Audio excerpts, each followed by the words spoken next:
homeless cat population in Montreal is growing every year, yet this problem has been ignored by most people.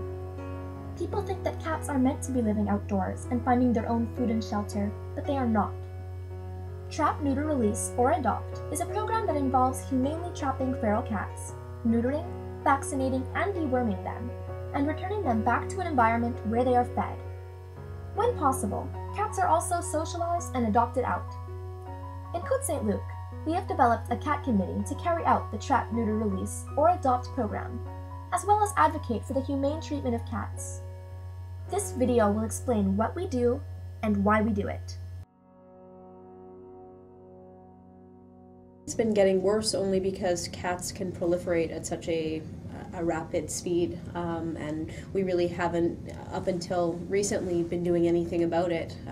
The TNR programs that have been set up in Côte Saint-Luc and various other municipalities are certainly a step in the right direction, and that's what we need to be doing along with education and proper bylaws. But we really have sort of hit crisis period, and I think that's why municipalities and citizens are realizing that we need to put in place initiatives like TNR and bylaw reforms to really deal with the feral cat situation in our city.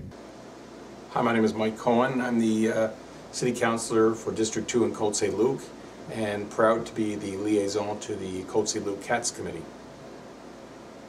We are very proud in Côte Saint-Luc to have adopted a cat licensing bylaw. This is something new for our community, rare on the island, probably rare in the province and even in the country. We are going to have people who have outdoor cats. They will have a responsibility, A, to prove that they have been sterilized, that they have been neutered, and B, to also make sure that they have a license. So this will help us a lot, because there's a lot of people who have outdoor cats. Some of them, many of them perhaps, are not sterilized. They're running through the streets.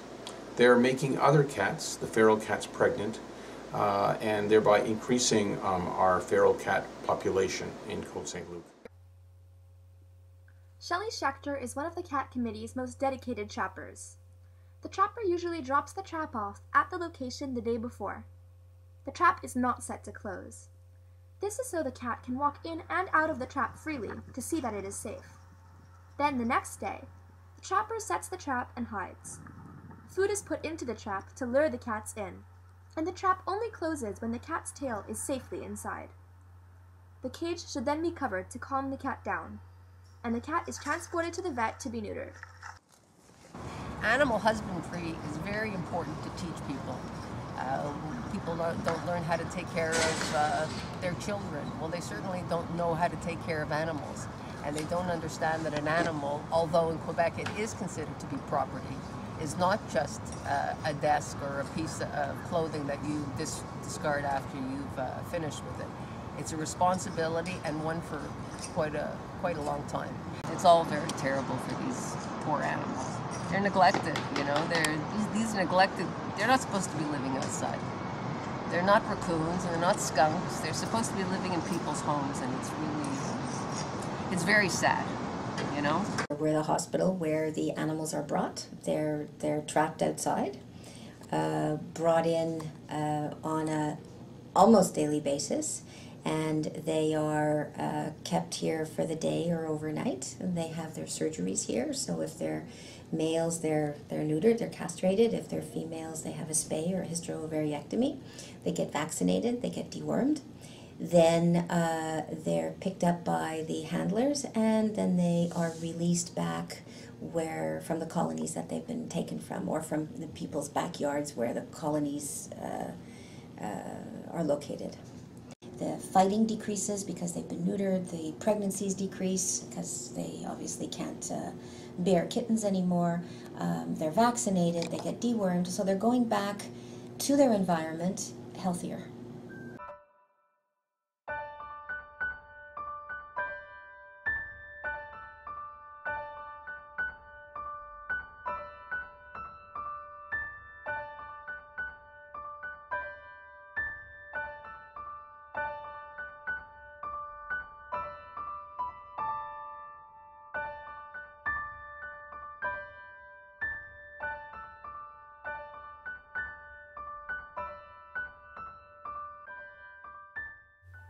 Barbara and Dawn Adelise are two of the volunteers that provide a recovery space for the female cats after their surgery.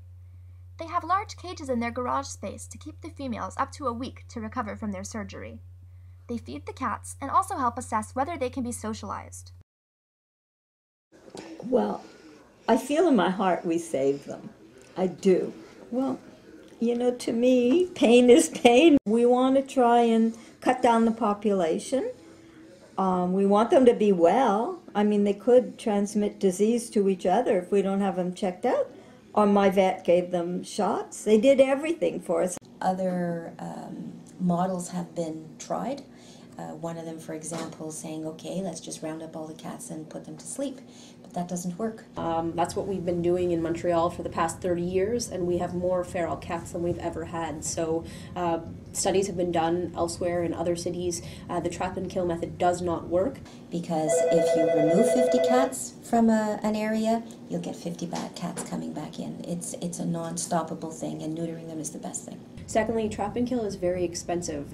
It's actually more expensive to round up a cat, hold the cat at a shelter for 3 to 5 days, and then euthanize that cat than it is to take the cat in, sterilize the cat, vaccinate, deworm the cat, and put the cat back out into its environment where it's being cared for. And thirdly, again, is the humane aspect of we created this problem. These cats are out on the street because of us, because of humans being irresponsible with their animals, and we owe these animals a duty to care for them and to look after them, and not simply to round them up and kill them. And so there are a lot of people that are caring for these cats and really need assistance in sterilizing them. It saddens me that our level of decency is so low that we think it's okay for them to be outside and starve and freeze to death. I personally have a lot of trouble understanding how that's considered acceptable in what we call a somewhat civilized society.